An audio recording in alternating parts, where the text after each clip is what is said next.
ubu mu Rwanda hongeye kuba ibyago biragatsindwa ntibikabe ariko biramutse bibaye abatutsi tugahunga twahungira he wajya muri Kenya ntiwumve bihari wajya muri Uganda wajya muri Tanzania abo duturanye mbwiraho abahunga bari bo bose bahungira heho kandi ibyo bihugu nkubwiye nibyo twahungiyemo abantu ntibafite ubwenge bwo gutekereza Burundi bwaratwakiriye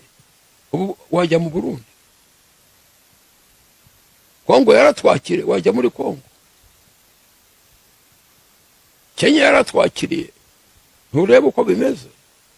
Uganda nturebe uko bimeze hanyuma rero yabanza umbwire aho mwahungira Imana ntabwo gukorera icyo ugomba kwikorera ubwawe ikindi amateka yacu ntabwo ari meza mu karere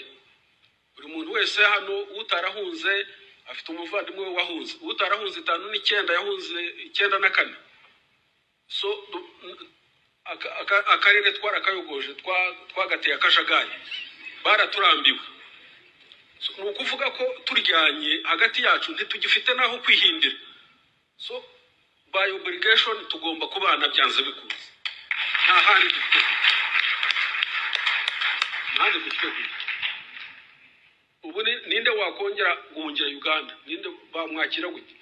ninde wakongera guhungira Burundi wakwakirwa nande ninde wahungira Kongo murebe ibiriyo mwahungira hese ni ukuvuga ko tugomba kuba hano niba tugomba kuba hano tugomba kubaho neza tugomba kubana neza